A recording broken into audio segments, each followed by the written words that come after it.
우리 가슴에 손을 얹고 한 번 더 믿음으로 선포해 볼까요? 이것은 예수님의 말씀입니다. 이 말씀에 능력이 있습니다. 이 능력이 나를 새롭게 할 것입니다. 나를 살리실 것입니다. 나를 통해 역사하실 것입니다. 나는 절대로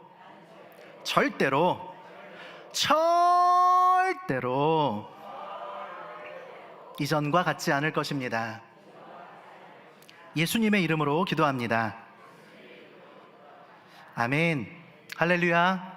열매 맺는 인생 되시기를 주님의 이름으로 축복합니다. 여러분들의 삶을 통해서 하나님이 영광 받으시는 이 세상 가장 아름다운 인생이 되시기를 주의 이름으로 축복합니다. 우리가 영광 받지 않고 우리가 대단한 삶을 누리는 것이 아니라 여러분들을 통해 하나님이 영광 받으신다는 게 무엇일까요? 저는 이 하나님이 영광 받으시는 게 무엇일까 고민을 많이 했습니다. 어린 시절 우리 혜성이 나이 때부터 어머니 목사님, 아버지 목사님이 앉혀놓고 하나님의 영광을 위해서 살아야 돼. 그게 뭔지 어떻게 알아요? 초등학교, 유치원 어린아이들이 하나님 영광 위해서 사는 게 뭐야? 전혀 몰랐기 때문에 그게 뭘까 고민하면서 어린 시절을 보냈고, 신학생이 되고 목회자가 된 이후에도 하나님의 영광을 위해서 산다는 것은 어떤 삶일까? 어떻게 살아야 하나님이 영광 받으실 수 있을까 고민하게 되었습니다. 여러분, 저는 결혼 반지가 없습니다. 제가 평소에 반지를 안 끼는 이유는 결혼 반지가 하기도 하지만 손가락에 살이 많이 쪄서, 지금 끼고 있는 반지는 아내와 그냥 커플링으로 맞췄던 반지예요. 저희는 결혼할 때 반지를 맞추지 않았어요. 혼수, 예물, 예단 아무것도 없었어요. 진짜 통장에 돈도 하나도 없고 반지 하나 맞출 형편이 안 돼서 그냥 하나님 앞에 모여서 그냥 예배나 드리자 이렇게 하고 아내와 함께 그 결혼 예배를 드렸던 기억이 납니다. 오늘 이원덕 목사님 너무 은혜롭게 찬양해 주시는데, 그 10여 년 전 그날 제가 이게 기타 치면서 예수 우리 왕이 하면서 결혼 예배 드리던 날, 반지도 없이 통장에 돈도 없이 그냥 예배 드리겠다고 지인들에게 연락했을 때 우리 이원동 목사님 오셔서 같이 축하해 주셨던 기억이 납니다.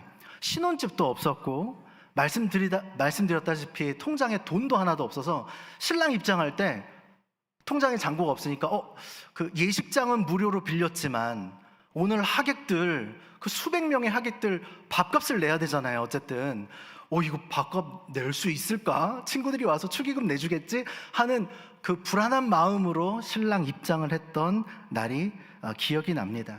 나중에 그렇게 그냥 이렇게 선교지를 다녔던 이야기를 언젠가 여러분들과 함께 간증하며 나눌 날이 있으면 조금 더 자세하게 나누도록 하겠습니다. 그래서 하루하루 그 은혜로 살아가다가 아이니가 태어나고 첫째 아들이 태어나고 이 친구가 한 어린이집 4-5살 때쯤 됐을 때 결혼 반지가 없었잖아요. 아내랑 같이 우리 반지 하나 맞출까? 그냥 커플링 하나 맞출까? 금으로 맞추기에는 또 너무 또 비싸잖아요. 그래서 금 색깔 나는 그냥 이렇게 커플링으로 아내랑 같이 커플링을 예쁘게 맞췄던 기억이 납니다. 커플링을 맞추는데 그냥 아무 무늬가 없는 반지인데 이 반지 안쪽에 보면은 뭘 새겨줄 수 있다고 하더라고요. 그래서 뭘 새겨드릴까요? 이렇게 금은방 사장님이 물어보시길래 뭐라고 새길까 고민하다가 라틴어로 솔리 데오 글로리아 이렇게 새겼습니다. 뭔지 아세요? 오직 하나님께 영광이라는 글자 문구였습니다.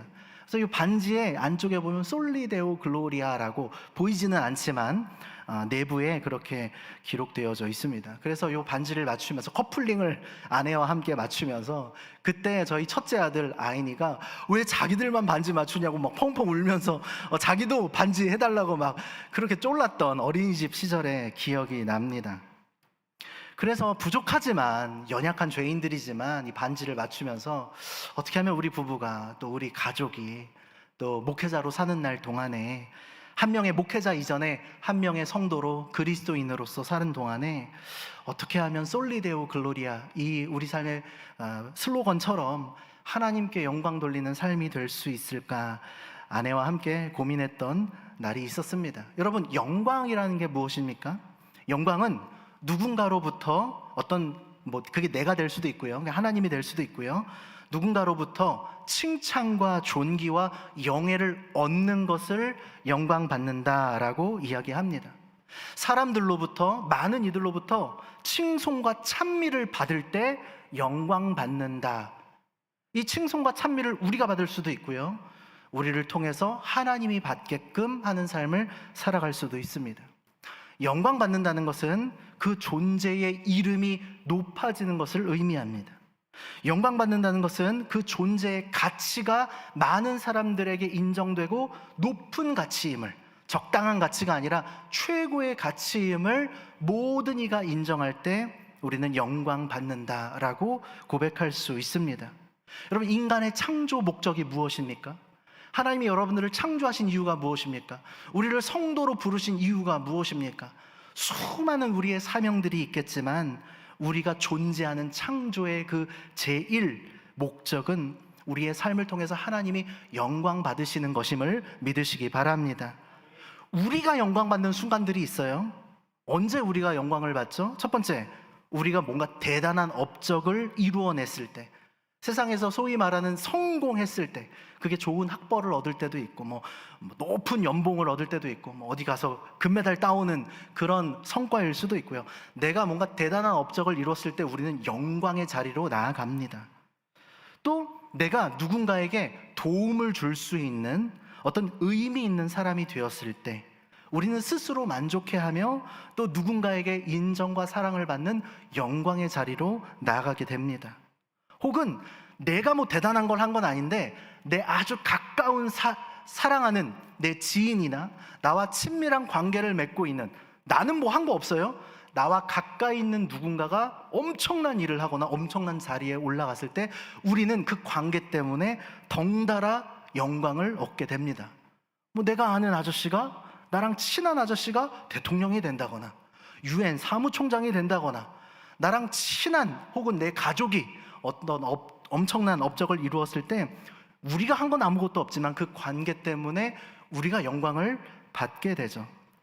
이러한 우리가 영광을 얻는 상황들을 만나게 되었을 때 그 모든 공로를 나의 노력과 나의 재능과 나의 능력 때문이라고 생각할 때 우리는 나도 모르게 하나님이 받으셔야 할 그 영광을 훔치게 될 수 있습니다. 그렇다면 우리는 하나님이 영광 받으시는 인생을 살아야 할 것인데 언제 하나님이 영광 받으실까요? 사진 한 장 띄워주시면 세 가지, 이럴 때 하나님이 영광 받으십니다. 첫 번째, 우리가 하나님께 예배, 찬양, 찬송 올려드릴 때 그때 하나님은 우리의 찬양을 통해 영광 받으십니다. 두 번째, 하나님이 영광 받으시는 때를 또 예수님이 마태복음 5장 16절에서 말씀해 주셨는데요, 이같이 너희 빛이 사람 앞에 비치게 하여 그들로 너희 착한 행실을 보고 하늘에 계신 너희 아버지께 영광을 돌리게 하라. 우리가 덕을 세우며 세상 사람들에게 착한 행실로 하나님의 이름을 전할 수 있을 때 그때 하나님은 우리의 행동을 통해서 또한 영광 받으신다고 예수님이 가르쳐 주셨습니다. 오늘 제가 여러분과 나누고 싶은 내용은 이 세 번째 이야기입니다. 언제 하나님은 우리를 통해서 영광 받으시느냐? 한번 3번 읽어볼까요? 시작. 그리스도 안에서 맺는 삶의 열매들을 통해 하나님이 영광 받으신다고 예수님이 말씀해 주셨습니다. 요한복음 15장에는 예수님이 포도나무 비유를 하면서 내 안에 있을 때 열매 맺을 수 있다라고 구체적으로 말씀해 주셨고요. 또한 한 가지 더 말씀해 주셨는데 언제 하나님이 영광 받으시느냐? 요한복음 15장 8절 한번 띄워주시겠어요? 우리가 같이 한번 읽어보겠습니다. 함께 읽어보겠습니다. 시작. 너희가 열매를 많이 맺으면 내 아버지께서 영광을 받으실 것이요 너희는 내 제자가 되리라. 아멘.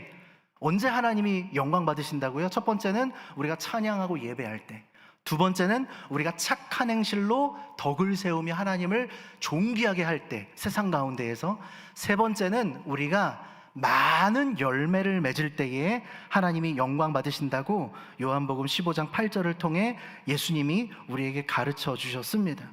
그렇다면 우리는 어떻게 해야 많은 열매를 맺을까요?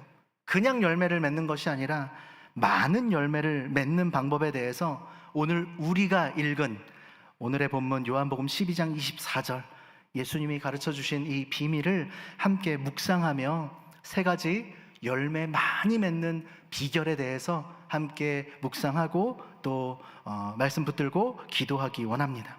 많은 열매를 맺기 위해서 예수님이 말씀하신 밀알의 모습, 하나의 밀이 떨어져 땅에 떨어져 죽어서 열매를 많이 맺게 된다는 이 말씀 통해서 첫 번째 우리가 기억해야 할 것이 있습니다. 저를 한번 따라해 보실까요? 멈춰서야 합니다. 네, 첫 번째는 우리가 해야 할 것 멈춰서기입니다. 여러분, 그 스탑 표시가 있습니다. 자동차를 타고 가다 보면 미국에서는 신호등이 없는 구간이 있어요. 신호등이 없는 대신에 스탑 표시가 있는데, 스탑 표시가 있으면 어떤 차도 무조건 서야 됩니다. 그러면 섰다가 출발하게 되면 이 교차로에서 신호등이 없어도 사고가 나지 않아요. 근데 그 스탑 표시를 무시하고 차가 없는 것 같은데 그냥 가야겠다 하고 가면 저쪽에서 빨리 오던 차랑 부딪히게 되죠. 물론 그 차는 스탑 표시를 보고 멈추겠지만, 여러분, 이 스탑 무엇입니까? 멈춰서라 하는 것입니다. 언제 우리가 열매를 많이 맺는다고요? 열심히 달려갈 때가 아니라 이유 모를 상황 가운데 하나님께서 멈춰서게 하실 때, 스탑 사인을 우리에게 주실 때 순종하며 멈춰 설 수 있을 그때에 우리를 통해서 하나님은 많은 열매를 맺게 하신다는 것을 기억하셨으면 좋겠습니다. 오늘 예수님이 말씀하신 이 한 알의 밀의 입장에서 생각해 보시기 바랍니다. 이 줄기에 붙어있던 밀의 입장에서 보면, 여러분, 떨어져서 이 땅에 떨어지는 것이 성장하는 것입니까? 아니면 공급이 멈추며 또 이렇게 좌절하게 되는 것입니까? 밀알의 입장에서는 더 탱탱하게 줄기에 붙어 있어야 더 탱탱하게 살을 찌우며 성장하는 것일 것입니다. 그런데 줄기에서 떨어져 나와서 땅에 떨어진다는 것은 더 이상 성장할 수 없는 상황으로 내몰린다는 것을 의미하는 것이죠. 줄기로부터 공급받던 영양분이 더 이상 나에게 도달하지 않는 것을 느끼게 되는 상황입니다. 어떨까요? 마음이 불안하고 초조하고 내가 누리던 것을 더 이상 누리지 못한다고 생각해 버리면, 그때 사람은 내 인생 실패했구나, 내 인생 바닥에 떨어졌구나 라고 느끼게 되는 것이죠. 성장이 멈춰버린 것 같은 그때를 우리는 혹은 슬럼프라고 이야기하기도 하고요, 실패라고 부르기도 합니다. 나는 더 가고 싶은데, 나는 더 뭔가를 하고 싶은데, 더 이뤄내고 싶은데, 더 쌓고 싶은데 하나님께서 이상하게 그것을 멈춰서게 스탑 사인을 주실 때가 있는 것입니다. 내 뜻대로 잘 풀리지 않는 상황들, 마찬가지로 하나님께서 허락하시는 스탑 사인이라고 보셔도 좋습니다. 실패하고 절망하는 순간, 그런 상황 속에서 우리는 재수없게 왜 이런 상황들이 나에게 펼쳐지는 거야? 라고 불만 불평하는 것이 아니라, 여러분, 하나님께서 나에게 스탑 사인을 주시는구나. 순종하며 멈춰설 때 그 멈춰서는 순간을 통해서도 하나님은 열매 맺는 분이시라는 것을 우리가 믿을 수 있게 되시기를 주님의 이름으로 축복합니다. 그동안 내가 의지하고 있었던 모든 환경들, 모든 에너지들 다 더 이상 공급되지 않는 것 같고 끊어진 것 같은 그 순간, 나 남들보다 더 잘하고 싶은데, 지금보다 더 성장하고 싶은데 나만 남들보다 뒤처져 있는 것 같고 더 이상 발전이 없는 것 같다고 느껴지는 그 모든 순간들을 통해서 하나님은 언제나 역사하실 수 있는 전지전능하신 분이라는 것을 우리가 기억해야 할 것입니다. 여러분, 제가 그 스포츠 한 가지 알려드릴 텐데요, 세계 3대 스포츠라고 불리는 게 있습니다. 이 3대 스포츠는요, 단일 경기로는 가장 많은 이 경제적 효과를 나타내는 것을 기준으로 뽑는 지표인데, 첫 번째, 올림픽은 워낙 세계인의 축제니까 그렇다고 하고, 두 번째, 월드컵도 세계인의 축제니까 그냥 그렇다고 하고, 여러분 혹시 F1 그랑프리라는 대회를 들어보신 적이 있나요? F1, 포뮬러 이런 단어 들어보신 적 없으시죠? 우리에게는 매우 생소한데 이런 자동차가 막 경주를 하는 그런 경기입니다. 이렇게 생소한 경기가 왜 세계 3대 스포츠 안에 들어가느냐? 아까 제가 말씀드렸죠? 단일 스포츠로는 경제적 효과가 그 어떤 스포츠와 비교할 수 없을 만큼 놀라운 이 재정적인 효과를 가져오기 때문입니다. 여러분, 저 자동차를요, 그 카라고 부르지 않습니다. 머신이라고 부릅니다. 머신이 뭐예요? 기계죠, 기계. 그러니까 저 F1 포뮬러, 이 F1에 참여하는 이 자동차는 자동차라고 부를 수 있는 수준이 아니에요. 제일 싼 게 100억을 넘어요. 현대 과학기술의 집결체가 저 F1 머신입니다. 그래서 카라고 부르지 않고 자동차라고 부르지 않고 머신이라고 부르는데, 제일 저렴하게 만들어도 100억을 넘기 때문에 시속 300km 이상으로 자유자재로 운전을 할 수 있어야 하고, 전 세계에 이 등록되는 드라이버라고 하죠, 선수가요 약 20명이에요. 전 세계 20명이 등록돼서 경주를 하는데, 거기서 1등하는 선수의 연봉이요 한 600억, 700억 1년에 그렇게 받아간다고 합니다. 왜 이렇게 경제 효과가 크냐? 여러분, 이 아까 보여줬던 사진 잠깐만 한번 다시 보여주시겠어요? 이 자동차에 보면 운전자 옆에 이렇게 저희 조개 껍데기 그림 하나 붙어 있죠? 광고를 붙이는 그 단가가 다 다른데, 여러분 제일 비싼 자리가 저 조개 껍데기 붙어 있는 자리입니다. 저 조개 껍데기 운전자 얼굴 바로 옆에 저 자리에 광고 하나 붙이려면 한 번 붙일 때 얼마인지 아세요? 5천만 달러. 5만 달러 아니고요, 달러로 5천만 달러. 다 안 놀라시네요. 그 광고 하려면 그 정도 다 내야 된다고 생각하시죠? 현재 우리나라 돈으로 680억. 광고 한 번 붙이는데 드는 비용이 680억이에요.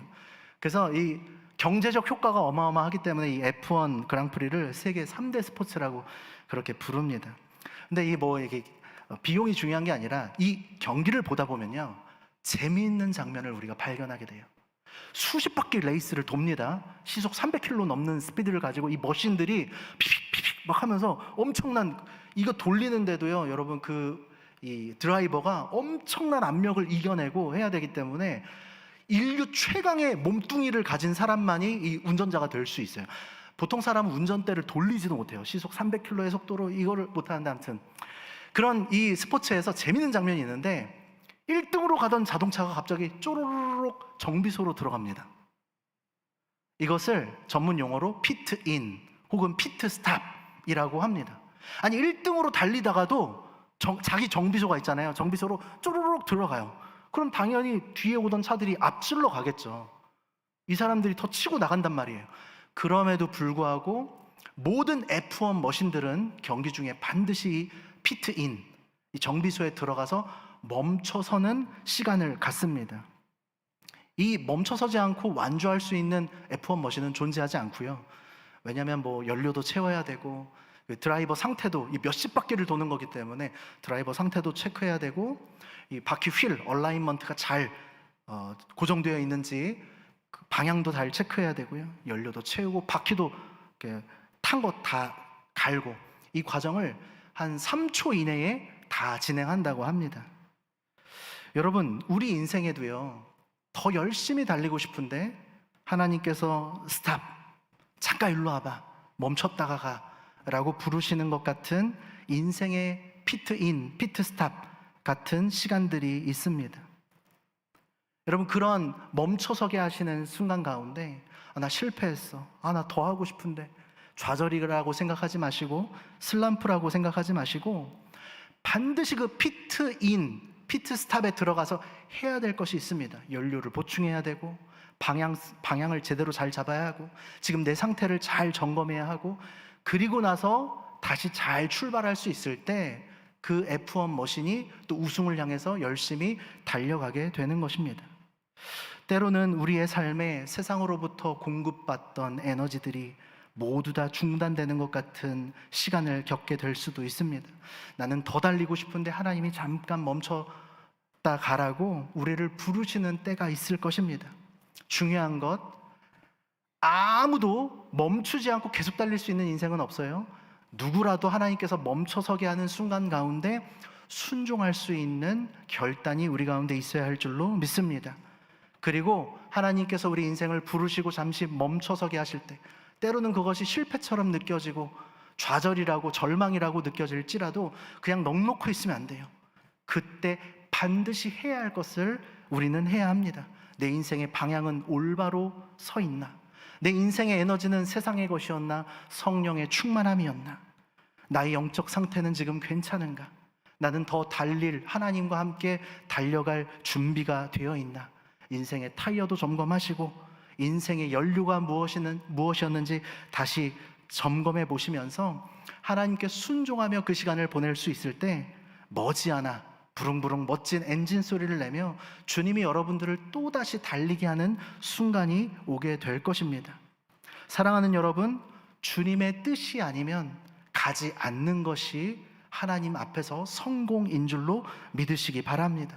주님이 허락하시지 않으면 더 가고 싶어도 순종하며 멈춰 기다리는 것이 우리의 가장 큰 믿음임을 기억하시기 바랍니다. 때로는 멈춰 서 있는 여러분들을 통해 하나님이 영광 받으실 것이요, 멈춰 있는 그 시간들을 통해서 하나님은 열매를 준비하고 계심을 또한 기억할 수 있는 저와 여러분들 되시기를 주의 이름으로 축복합니다. 두 번째, 우리가 열매 맺기 위해서 저를 한번 따라해 보았으면 좋겠습니다. 낮아져야 합니다. 여러분, 우리는 낮아져야 합니다. 어떻게 낮아져야 합니까? 하나님 앞에 무릎 꿇고 겸손하게 낮아져야 할 것입니다. 여러분, 우리가 언제 열매 맺습니까? 겸손할 때 열매 맺어요. 나 잘났다고 어깨 으쓱해서 나 다 잘할 수 있어 할 때는요, 넘어지기가 쉽습니다. 교만해서는 절대 열매 맺을 수가 없습니다. 겸손해져야 열매 맺을 수 있어요. 설령 정말로 객관적인 능력이 여러분들에게 모두 다 갖추어져 있을지라도 우리가 하나님 앞에 겸손하지 않으면 열매 맺을 수가 없습니다. 여러분, 하나님께서 모세를 몇 살에 사용하셨어요? 80에 하나님께서 그 다 늙어버린 모세를 부르셨습니다. 모세가 40살부터 80살 광야에서 떠돌아다니면서 양치기 하면서 살았습니다. 자, 40세부터 80세까지 모세가 실력적으로, 능력적으로 더 탁월해진 것이 있을까요? 없어요. 모세는 이미 40대 때 그 애굽, 전 세계에서 가장 강력한 나라인 애굽의 왕실에서 자라며 모든 학문, 모든 무술, 모든 것을 다 익혔습니다. 그 인생의 에너지의 절정, 실력의 절정은 이미 40세였어요. 그로부터 나이가 들고 광야 생활하면서 어쩌면 몸에 익혔던 것 다 잊어버렸을지도 몰라요. 공부했던 것 다 잃어버렸을지도 몰라요. 자기가 봐도 자기 너무 초라하고 나 아무것도 할 수 없는 늙은이라고 생각했을지도 몰라요. 그때에 하나님은 모세를 부르셔서 이스라엘 민족을 구원시키는 하나님의 손으로, 하나님의 도구로 사용해 주셨다는 것을 우리가 기억해야 할 것입니다. 모세가 자신감 넘치던 것은 40세까지였어요. 여러분, 80세의 모세는 자존감이 바닥 중에 바닥이었던 사람이었을 것입니다. 여러분, 사람이 겸손해져야 하나님이 사용하시고 열매 맺게 하시죠. 우리는 스스로 겸손해질 수 없는 존재라는 것을 기억하셔야 합니다. 여러분, 언제 우리가 겸손해질 수 있는지 아세요? 삶의 고난과 아픔의 무게가 너무나도 무거워서 내가 고개를 들 힘이 없을 때, 고개 들고 싶은데 못 들겠다, 나 아무것도 못하겠다, 지쳐버렸을 때, 그때 사람들은 우리를 향해서 벼가 무르익었다, 고개를 숙였다 라고 고백해 주는 것입니다. 사랑하는 여러분, 말씀드린 것처럼 겸손은 우리가 노력한다고 해서 되는 것이 아닙니다. 더 달리고 싶은데 하나님이 멈춰서게 하는 것도 경험하고, 내 뜻대로 안 되는구나 경험하고, 우리가 얼마나 흉악하고 연약한 죄인인지 베드로처럼 그 십자가 앞에서 도망쳤던, 예수님을 저주하다가 주님과 눈이 마주침을 경험했던 그 베드로처럼 우리의 보잘것없음을 스스로 완전하게 인지할 때, 그렇게 겸손해졌을 때 비로소 하나님은 낮아진 여러분들을 향해 아무도 감당할 수 없는 놀랍고 높고 위대한 일을 감당하게 하시는 줄로 믿으시기 바랍니다. 그러므로 여러분, 낮아지고 깨어진 그 자리에서 예수님을 만나시기 바랍니다. 무조건 주님 앞에 엎드리기를 주의 이름으로 축복합니다. 두 손 두 발 하나님 앞에 다 드세요. 그러면 하나님이 여러분들을 들어 사용해 주실 것입니다. 우리가 겸손하게 낮아질 때 하나님은 낮아진 그 자리에 있는 여러분들의 삶을 통해 영광 받으실 줄로 믿습니다. 마지막입니다. 여러분, 열매 맺는 인생이 되기 위해서 우리는 어떻게 해야 할까요? 저를 한번 따라해 보겠습니다. 나는 죽고 예수로 살겠습니다. 이것이 결론입니다. 결국 우리가 죽어야 한다는 것입니다. 죽지 못해서 우리는 열매 맺지 못하는 것입니다. 멈춰서기 좋아하는 사람이 어디 있어요? 실패하는 거 좋아하는 사람이 어디 있겠어요? 낮아지는 거 좋아하는 사람이 어디 있겠습니까? 그런데 그 모든 것을 경험하고 내가 의지했던 것들이 끊어지고 깨어지고 부서지는 우리 자아의 죽음을 경험할 때에, 그때 비로소 하나님은 우리 인생을 통하여서 아름다운 열매를 맺게 하신다는 거예요.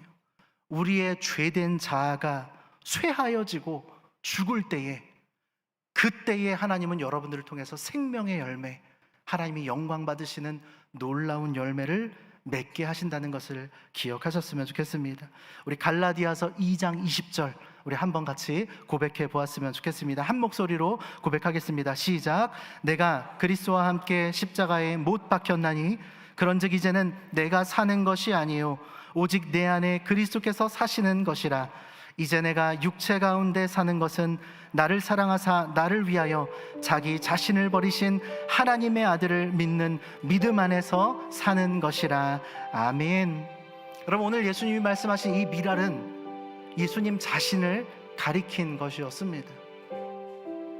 하늘의 밀이 그대로 있지 않고 높은 곳에 붙어 있지 않고 계속 공급받으면서 계속 성장하고 커지지 않고 떨어져 나와서 위치적으로는 바닥에 떨어지고 밟히고 깨지고 썩어 없어지고 마침내 십자가에서 죽을 때에, 그때 많은 열매를 맺게 된다는 예수님의 십자가 사역을 가리키며 가르쳐 주신 말씀입니다.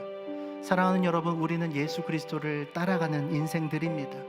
우리가 예수님을 따라 우리가 죽어지고 낮아지고 깨어지고 멈춰설 수 있을 때, 주님의 십자가를 함께 지고 걸어갈 수 있을 때, 그때 우리 인생들을 통해서 많은 열매를 맺게 하실 것이요, 주님 가르쳐 주신 대로 그 많은 열매들을 통해서 우리 하나님 아버지께서 영광 받으시는 인생, 바로 저와 여러분들의 인생이 되게 하실 줄로 믿습니다.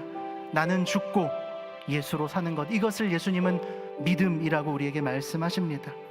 예수님 안에 거하는 것도 믿음입니다. 그런데 내가 살아있으면 예수님 안에 거할 수가 없어요. 여러분, 우리가 죽게 되기를, 내 욕심이, 내 계획이, 나의 정욕이 모두 죽고 썩어지고 깨뜨려지기를 주님의 이름으로 축복합니다. 주님께서 멈춰서게 하시면 멈춰 서시고, 내려놓게 하시면 내려놓으시고, 지게 하시면 지시고, 추월하고 앞서가려고 하지 마시고 양보하라 말씀하실 때에 넉넉히 기다리면서 남들이 나를 다 추월해가는 것을 피트인 그 안에 있는 드라이버가 다 볼 거 아니에요. 그때 이 드라이버가 불안해하고 초조해하면서 나 빨리 가야 되는데, 빨리 출발해야 되는데 어설프게 출발하면 사고 납니다. 아직 바퀴 볼트가 다 조여지지도 않았는데 출발하려고 하면 사고 나요. 넉넉히 기다리시면 돼요. 어떻게 생각하면서 너네들도 어차피 다 쉬어야 돼. 너네들도 언젠가 다 멈추게 될 거야.